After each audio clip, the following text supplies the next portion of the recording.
tormented and in agony. I never thought life would actually be this hard when I was 5. When I was 5, I just used to think about going to the swings with my father, playing some baseball, enjoying life. But once I hit those teen years, I started understanding life in itself was not easy. Now, I always wondered, what was I going to do with my future? Where was I going to go? Who was going to be my wife? How will my family turn out? I had all these unanswered questions until one day I encountered the love of God. But even at that, I still wrestle with myself inside, and I ask myself, what is God's purpose for me? What does God have for me? What does God hold for me? Why do I have to keep on fighting? I see my brothers falling left and right, and I'm over here just fighting, trying to remain faithful until the day that I die. And let's say that I live until I'm 80. Let's say I live until I'm 80.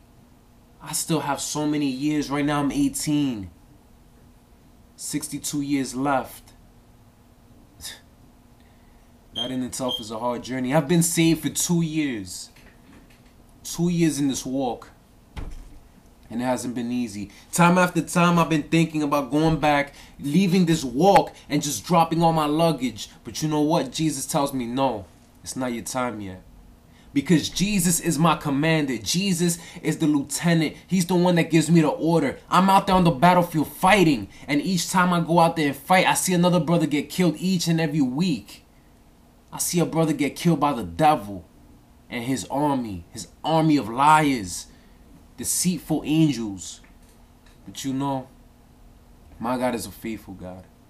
My God, in my most darkest and most loneliest times of my life, He's been there for me and He supported me. He's given me support through brothers and sisters. He's called on people who I never expected to be called on in order to help me. And my God is faithful. What does your God do for you?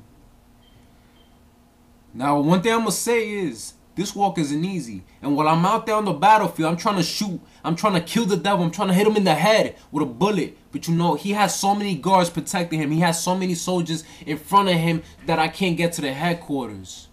But you know what? That's the job for my lieutenant.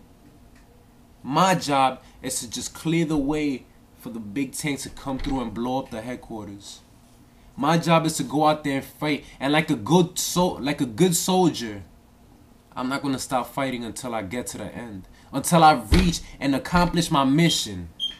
That's when I could go back. But until then, I'm going to keep fighting on the battlefield. And even if I got to die for my cause, at least I could say that I was a good and faithful servant.